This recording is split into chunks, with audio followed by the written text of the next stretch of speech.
All right, Paul, you can say hi. Hi, good morning, Jamie.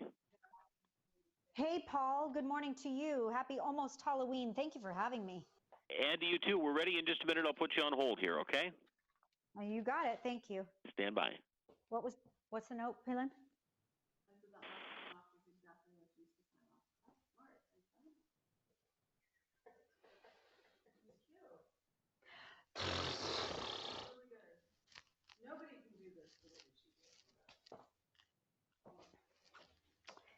It's not brain surgery.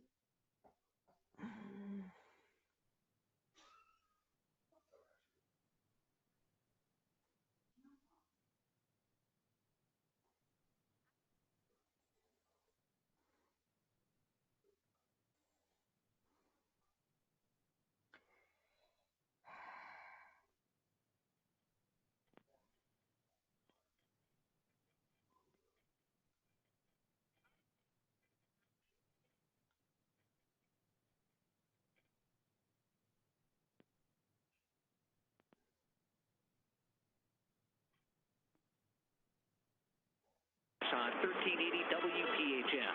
This Saturday afternoon, number 13 Michigan hosting Michigan State. In last year's matchup, the Wolverines rolled to a 44-10 victory. It's the 68th all-time meeting for the Paul Bunyan Trophy. Michigan with a 38-27-2 advantage in the series. They've won 34 of the past 50 games between the two rivals since 1970. Thursday night football kickoff just after 8:20 Eastern, 5:20 Pacific. The Panthers hosting the Falcons. Carolina 3-4 overall, 1-2 at home. The Falcons just 1-6. Their only win came away from home. They've dropped 2 road games this year. Christian McCaffrey has been practicing. He's dealing with a high ankle sprain. Head coach Matt Rule not sure if he'll be on the field tonight. Looking ahead to Sunday, the Lions are home against Indianapolis.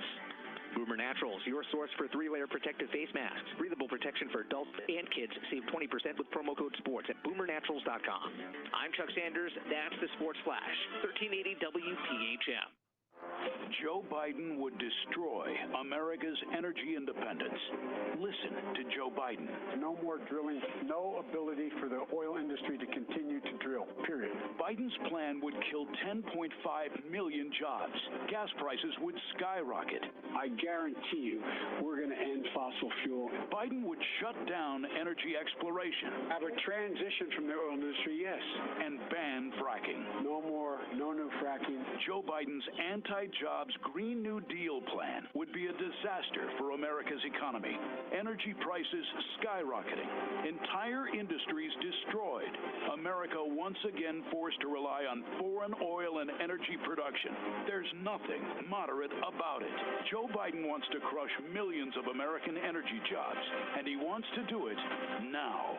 I'm Donald Trump, candidate for president, and I approve this message. Paid for by Donald J. Trump for President, Inc. WPHM. Local news, talk, and sports with Paul Miller continues on 1380 WPHM.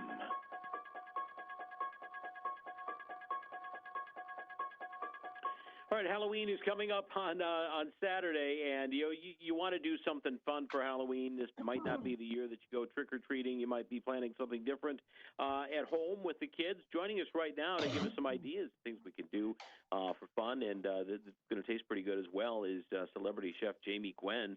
Chef Jamie, good morning. Hey, Paul. Good morning to you. I love Detroit. Did you know that? I didn't know that. I'm glad to hear that. I'm a great Detroit fan, and I'm very grateful to be with you. Thank you for having me. And yes, it must be delicious, no matter the times that we're enduring. Yeah, exactly. I mean, hey, we can all go to the store and buy a bag of candy or some store-bought cupcakes or something like that. But where's the fun in that, right? I agree with you. I think we need to mix it up a little bit. So I partnered with some really terrific companies. I have some breaking food news for you. I've got some recipe ideas. We're going to make Halloween special this year. Well, all right. So breaking food news. I want to hear that first. Okay, so this is actually for the grown-up crowd. Even though things will look a little different this Halloween, it doesn't mean you can't still sip and savor fun, tasty treats and all the stuff you love, right? So if you're home gating, maybe you're enjoying the chill of fall by the fire, you want to make sure that you get your hands on the 2 new zero sugar hard seltzer variety packs from Smirnoff. So they came out with these variety packs. The first one's lemon lime, black cherry, orange, and the fan favorite berry lemonade. And then they have a limited edition fall pack, and it's hard seltzer cans with flavors very seasonal, like peach, raspberry, blackberry, and the classic combo of cranberry lime. What I love is that they're 90 calories, 0 sugar, and 1 carb. So when it comes to the grown-ups, they're guilt-free, right? They're available wherever Exactly. Smirnoff is sold, and the fall flavors just released. All right, cool. What else? Yeah, that's good stuff. Right now, I got more good. I got more goodness. So according to a recent poll, Paul, this is interesting. 73% of parents are working to limit their sugar intake. Now, I'm a new mommy, so my son's, not yet eating solid foods, but I will tell you, I cannot get enough of Sabra's dark chocolate dessert dip and spread. It's like a sweet treat with a twist. So you can feel good about serving it. It has this decadent chocolate flavor. I think it tastes like chocolate pudding. It's so good. And it's plant-based, it's gluten-free, it's vegan, it has 80 calories per serving, and it's lower in sugar than other chocolate spreads. So what I did was I took the Sabra's dark chocolate dessert dip and I spooned it into a bowl, and then you decorate the top of it using white cookie icing. And here's my best chef's tip. You make concentric circles with the icing, and then you use a toothpick to drag from the center of the bowl to the edge of the bowl, and you get a spider web. And it looks super cool. And how are the kids not going to want to dip, all the sweet and salty snacks in it, like pretzels and strawberries and all the good stuff? It really makes a really beautiful display. It's pretty fabulous. Nice. And then if you're looking for a fun scare, I've got more. Okay. Lay it on us. All right. I'm making something called eyeball pasta. Sounds ghoulishly good, right? It's really simple, actually. It's spaghetti and meatballs, but you use black olives as the eyes on the meatballs. And I am an olive fan. My mom raised me. My mom loves black olives. So I'm the kid that put them, 10 fingers and walked around with olives on my fingers. Did you ever do that, Paul? Yeah, of course, right? I probably did, of course, yeah. Yeah, we've all done it. Well, Pearl's olives are actually, their black olives are grown and packed in sunny California, where I live and where I was born and raised. I'm a California girl. And people who love olives love and trust Pearl's. So I always have olives on hand. I find that they make a really nice addition to a simple salad. I'll throw them in to chicken cacciatore, which is such a traditional fall dish, right? And they give you that sort of briny, rich goodness, which is so good. They make any recipe delicious. And Pearl's olives are picked at the peak of freshness. But right now they're having this dream big, win big kind of opportunity. It's called the Pearl's Dream Olive Initiative. So you post your olive ideas on Instagram using #DreamOlive, and you can win $5,000. Plus, what I love is that for every idea that you tag, Pearl's is donating a meal to Feeding America, up to 200,000 meals. So, why not do good while you eat well? You visit olives.com for more details. And those are just a few ideas. I got a couple more up my sleeve if you want them. Yeah, lay them on us, sure. Okay, sure. Thank you. Okay, maybe you have an extra pumpkin lying around from what you bought to make jack-o'-lanterns. So you cut out the top of the pumpkin like you would a traditional jack-o'-lantern, and you keep the top with the stem, and you scrape the seeds and, all the mush on the inside out.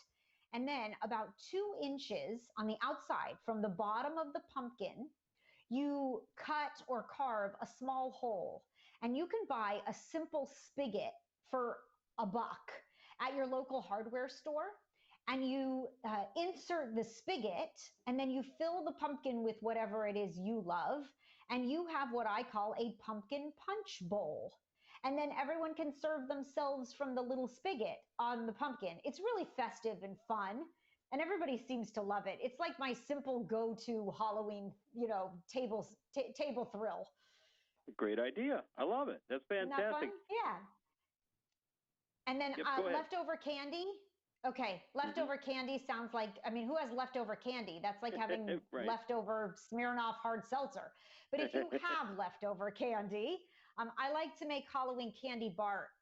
So I crush or chop up all the leftover candy, and then you want to melt good quality chocolate, and you're going to spread it like on a silicone baking mat or parchment paper on a cookie sheet, and then you just scatter all of chopped up candy or crushed candy that you had left. You could drizzle with white chocolate or, the opposite color chocolate that you started as the base, and then let it set and break it haphazardly so it looks, rough and rustic into pieces. And you have what I call leftover Halloween candy chocolate bark, which is especially good, by the way, when you stick a shard of that into ice cream, all throughout next week. So great way to Yeah. use it up. Good stuff. Chef Jamie, you got some great ideas. Where can we go for more information? Well, thank you for the kind compliment. I appreciate it. You can go to dailylounge.com for the recipes you heard me speak about, also for more insight. And then I'll see you on social at Chef Jamie. And I thank you for having me so much, Paul. I hope that your Halloween is ghoulishly good. All right. And yours too. Thanks so much. Thank you kindly. Bye-bye. 13